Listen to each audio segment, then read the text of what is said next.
Les ondes de Limo. Osez la curiosité pour votre bien. Anne-Sandrine Di Girolamo.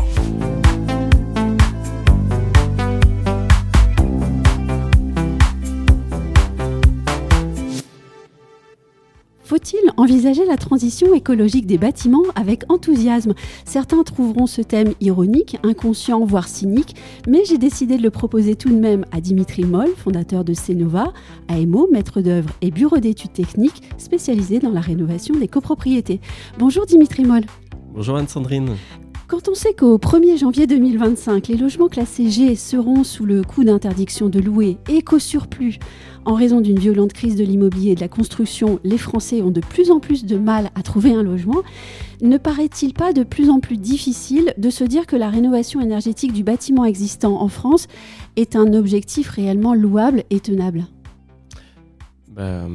Pour moi, on est dans le sens de l'histoire en fait. Si on prend du recul sur quelques années et jusqu'à 2050, on a tout un parc de bâtiments à rénover pour répondre aux enjeux de la transition écologique. Et ça va passer à la fois par des incitations de l'État, mais aussi par de la contrainte. Les contraintes, elles ont été fixées très en amont. Et du coup, pour nous, c'est logique. On est préparé à ça, tous les professionnels, depuis longtemps. Et c'est progressif. Et du coup, pour nous, c'est très bon.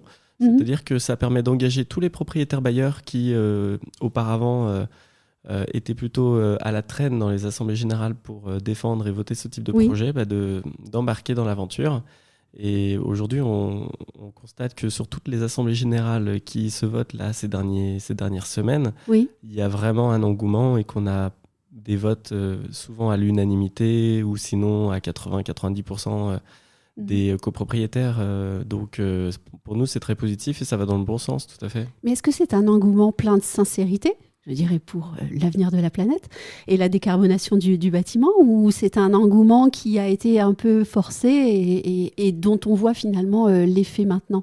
On est tout à fait d'accord que l'État joue un rôle de régulateur et en régulant à la fois la demande, en contraignant les propriétaires et en particulier les bailleurs, il permet au marché de se mettre en mouvement. Mais on est bien d'accord qu'on est sur une dynamique qui est portée par l'État.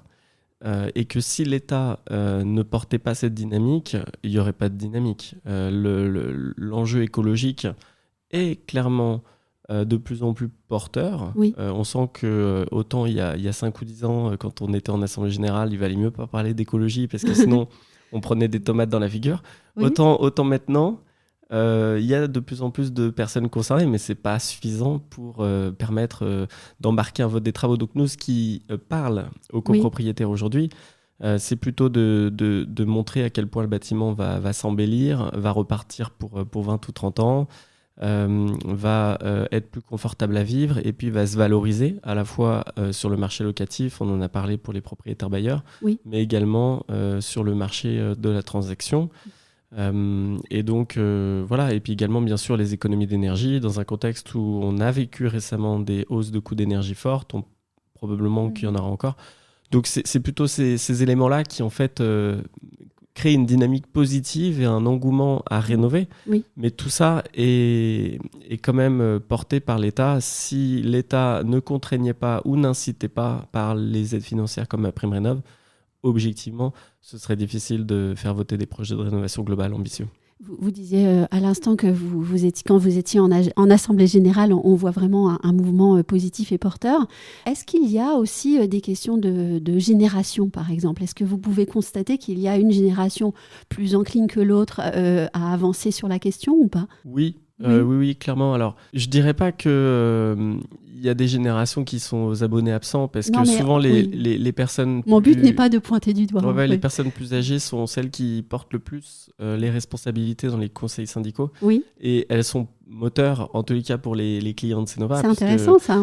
C'est elles qui mettent leur énergie concrètement. Et puis bien sûr, dans les assemblées générales, on constate, et puis même au sein des conseils syndicaux, à la hauteur du temps dont ils ont à leur disposition, on voit beaucoup de trentenaires qui sont très, très volontaires, très partants, qui sont motivants. à la fois pour leurs voisins et puis pour nous en tant que prestataires de la copropriété, tout à fait. Au fond, c'est un véritable projet de société. Et avec ce que vous venez de dire, on le voit vraiment. Hein, tout le monde pose sa pierre. Donc c'est vraiment un projet de société et puis aussi un projet de copropriété. Oui. Et en fait, ce qu'on trouve de plus en plus beau, et moi à titre personnel, c'est de voir à quel point derrière un projet de rénovation, en fait, il y a un projet humain en réalité, de lien, de co-construction avec nos voisins, nos copropriétaires. Et à la fin, on célèbre par un pot, comme on l'a fait encore la semaine dernière, par exemple, dans une résidence du 78. Et on voit toute la joie, en fait, d'avoir vécu cette aventure. Donc finalement, il y a l'enjeu technique, mais il y a l'enjeu humain et l'aventure humaine du projet propre qui est très belle à vivre. Et j'aime beaucoup vous entendre parler ainsi, parce que dans ma vie passée de syndic, je me souviens de copropriétaires qui s'étripaient sur la couleur du tapis. Et là, quand on vous entend, on sent bien que finalement, ils voient l'importance du projet et qu'on est au-delà des modalités techniques de la petite vie de la copropriété entre le tapis et la rénovation de la porte. On est bien au-delà. On est bien au-delà. Hein. C'est vraiment un projet de transformation de la copropriété. Oui. Donc c'est un grand projet.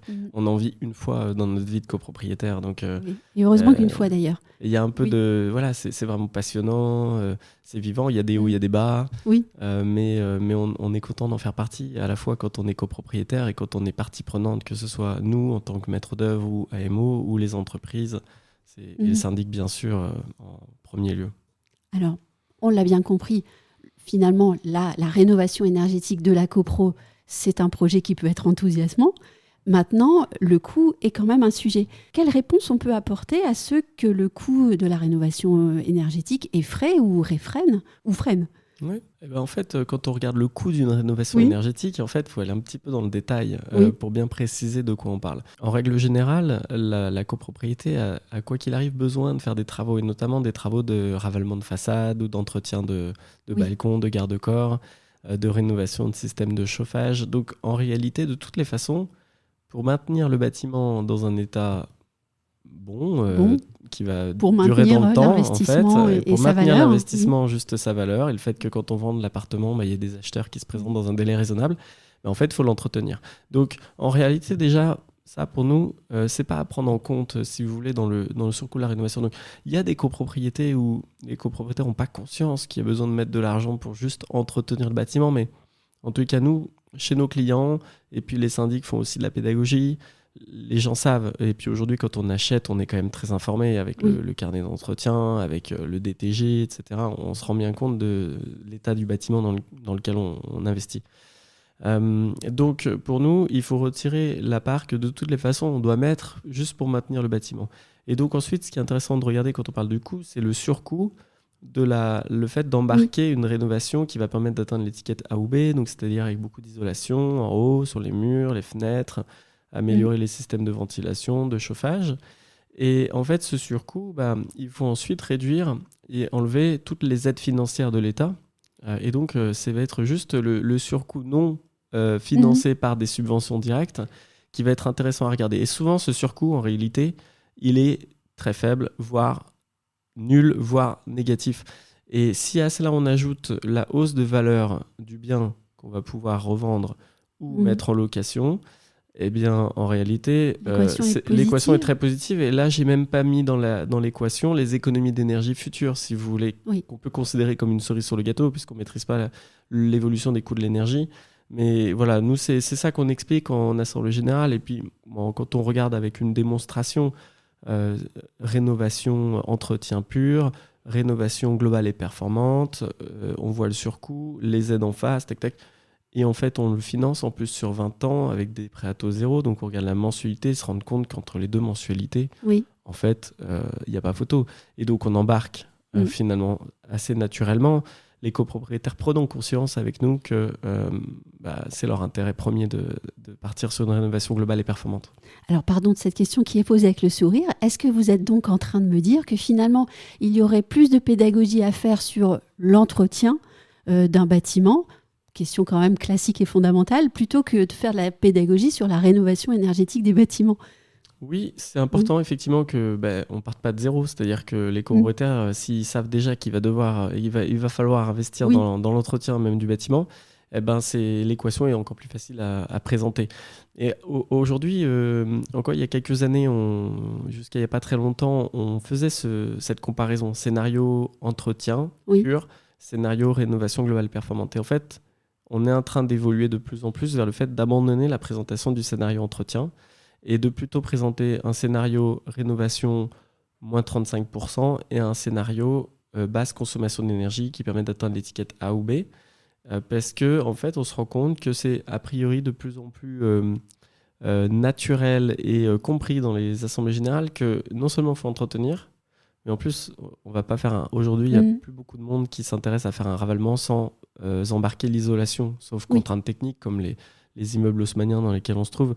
Et donc voilà, pour nuancer un peu ce que je disais, c'est qu'à la fois, il faut faire cette pédagogie, et en même temps, on constate qu'elle est de plus en plus faite, et même ça devient être de plus en plus courant et compris de tous que, évidemment, qu'on va isoler. Maintenant, la question, c'est est-ce qu'on fait vraiment la totale ou est-ce qu'on on fait des travaux d'isolation, mais plus réduits? Alors, à 2 reprises, vous avez parlé d'un diagnostic, un DPE A ou B. Vous posez là, en fait, une vraie ambition. Souvent, on parle du gain d'une lettre, de 2 lettres. Vous allez directement en haut de l'échelle. Les enjeux, en tous les cas, de notre stratégie nationale bas carbone, c'est d'emmener tous les bâtiments existants en haut de l'échelle. Donc, nous, quand on intervient sur un bâtiment, et ça fait partie de nos engagements d'entreprise à mission, c'est effectivement de montrer la voie pour aller en haut de l'échelle. Après, est-ce qu'on y va tout de suite ou est-ce que la copropriété ira en plusieurs fois ? La copropriété décide et nous, on lui présente les éléments pour qu'elle puisse prendre sa décision. Mais oui, on est très sensible au fait de montrer là haut de l'échelle. Ce qui ne veut pas dire qu'on impose d'aller au haut de l'échelle, chacun fait ses choix, mais en tous les cas, on se donne cette perspective-là pour prendre des décisions conscientes. On a évoqué très très brièvement la notion de rénovation globale. Chez Cnova, vous regroupez 3 métiers, AMO, maître d'œuvre et bureau d'études techniques. Pourquoi regrouper tous ces métiers sous une même entité et est-ce qu'il y a une plus-value apportée grâce à la structuration de votre société ? Effectivement, auparavant, il y a quelques années, Cnova avait une activité de bureau d'études et on travaillait avec des équipes de maîtrise d'œuvre, des agences d'architecture qui étaient partenaires, en fait, et puis avec des spécialistes de l'ingénierie financière ou de l'AMO. Voilà. Donc on faisait des groupements, 3 entreprises. Et en fait, assez vite, on s'est rendu compte que c'était super complexe de communiquer, de se partager les infos sans avoir à les ressaisir, sans qu'il y ait de loupés. Ça, c'est un problème universel. Universel, en tout cas pour nous, c'était très compliqué de communiquer, d'avoir des plannings communs, des outils communs. Enfin, il n'y avait rien en fait. Donc, on perdait beaucoup de temps et d'énergie. Et puis, pour notre client, le gestionnaire de la copropriété, pareil, c'était invivable de savoir vers qui il devait se tourner, pourquoi. Et donc, on s'est dit, en fait, ça ne va pas pouvoir continuer comme ça parce qu'on ne va pas y arriver. Et donc, on a intérêt à proposer à notre client, le syndic, la copropriété, une offre clé en main qui regroupe tout sous le même toit, qui nous permette de proposer à la fois un interlocuteur unique pour le client et de proposer une expérience qui soit beaucoup plus simple et beaucoup plus sécurisante pour toute la copropriété et le syndic, par le fait que notre interlocuteur unique, c'est clairement lui qui a la responsabilité de porter le projet, de répondre à tous les enjeux, et il est en capacité, il a les moyens de coordonner une équipe pluridisciplinaire avec toutes les compétences nécessaires qui est dans le même bureau que lui et qui travaille sur les mêmes outils, donc les mêmes outils de planning, les mêmes outils d'économie de la construction, les mêmes outils thermiques. Donc voilà, juste à titre d'exemple, quand on arrive sur une copro, la première chose qu'on fait, c'est réaliser la maquette du bâtiment. Cette maquette, elle est directement déversée dans l'outil de simulation thermique et de calcul des étiquettes énergie. C'est directement déversé dans l'outil d'économie de la construction, et ainsi de suite. Et en fait, tout est plus fluide, et l'expérience pour nos collaborateurs est vraiment largement meilleure, et celle de notre client sans commune mesure. Donc c'est pour cette raison qu'on a décidé de tout regrouper sous le même toit, proposer une solution simple et sécurisante. Mais est-ce qu'au-delà du gain de fluidité de communication et de facilité de travail, est-ce que vous avez pu quantifier un gain supplémentaire pour le client, pour la copropriété ? Oui, pour la copropriété, il y a plusieurs gains. La première chose, c'est que on va pouvoir, en ayant une vision globale du projet, c'est-à-dire qu'on a autour de la même table et dans le même bureau, l'architecte, l'ingénieur du bâtiment, l'ingénieur thermicien, le projeteur, et ensemble, ils vont plus facilement proposer un projet cohérent qui va rendre le bâtiment plus beau, plus économe, plus agréable à vivre et plus écologique. Et donc, le projet va être plus enthousiasmant lui-même. Donc ça, c'est un premier élément. Deuxième élément, en réduisant tous les temps de communication, de calage, de saisie-ressaisie, d'erreurs, de non-qualité, on réduit le temps passé pour faire le service au client. Donc on vend la prestation moins chère. Donc il y a une économie en euros concrètement sur l'ingénierie, la mission de maîtrise d'œuvre, la mission d'AMO. Et puis après, ce qu'on apporte aussi aux clients, c'est ce que je te partageais au départ, le projet humain, l'équipe. En fait, en ayant un interlocuteur unique, et chez Cnova, on forme tous nos salariés à un certain nombre de compétences dites soft skills, et notamment la prise de parole en public, la facilitation de prise de décision, la communication des émotions. Et bien, en fait, on va pouvoir apporter à la copropriété, au conseil syndical, une expérience, on va dire, un projet très humain et une relation qui va faire de ce projet-là pas qu'un projet technique et financier, mais aussi une aventure humaine. Et donc ça, c'est aussi utile, et c'est plus facile à faire quand on est tous sous le même toit, parce que c'est une culture d'entreprise. C'est une expérience recherchée et mise en œuvre pour nos clients, alors que quand on travaille avec des partenaires, c'est plusieurs cultures d'entreprise qui cohabitent. Ça va être plus difficile en fait de délivrer ce qu'on a envie de délivrer. Et j'ai une dernière question. Pour parvenir à cet objectif de neutralité carbone dont on parlait dans l'introduction, quels sont les points sur lesquels il faudra réellement progresser en France pour les années à venir ? Pour parvenir à l'objectif de neutralité carbone, le premier enjeu, et de très loin, c'est la rénovation énergétique et l'isolation, le fait de transformer notre parc de bâtiments à basse consommation d'énergie. Le deuxième enjeu, ça va être de changer la source d'énergie du chauffage en la décarbonant totalement. Donc en sortant du fioul et du gaz, et donc en actant plutôt des solutions d'ENR, donc ce qui induit aussi le travail des communes et des politiques sur ce point-là. Des communes, on ne le fait pas tout seul. Exactement. Et puis du coup, effectivement, tout ça va passer par le fait que l'État poursuit la dynamique croissante de régulation, c'est-à-dire maintient les aides telles qu'elles sont aujourd'hui. Elles sont bien dimensionnées. Ma prime Rénov' copropriété, c'est très bien. Les certificats d'économie d'énergie, rénovation globale, c'est très bien. Et maintient le cap réglementaire qu'il s'est fixé. Et avec ça, il n'y a pas de raison que ça suive naturellement d'année en année. Voilà. En tous les cas, la dynamique pour répondre à cet enjeu, c'est 30 à 40% de rénovation de copropriété en plus par an jusqu'à 2050. Et ça, c'est tenable aussi pour les professionnels comme nous qui avons l'ambition de pouvoir répondre à cet enjeu-là. Et on est prêt, on se structure pour pouvoir accueillir de plus en plus de collaborateurs chaque année selon ce rythme-là. Et d'ailleurs, on a développé une école aussi de formation pour former des chefs de projet à la rénovation globale, des experts, des ingénieurs niveau Bac+5, qui vont permettre de grossir les rangs plus facilement de personnes prêtes à intervenir sur ce grand projet de société qu'est la rénovation des copros. Et donc ma question de départ n'était finalement pas si inconsciente que cela. On peut engager une rénovation énergétique des bâtiments avec enthousiasme en France. Voilà, tout à fait. Moi, je pense qu'il y a de l'enthousiasme, et c'est d'ailleurs à rechercher, parce qu'en fait, si on ne le fait pas avec enthousiasme, on ne le fera pas en vrai.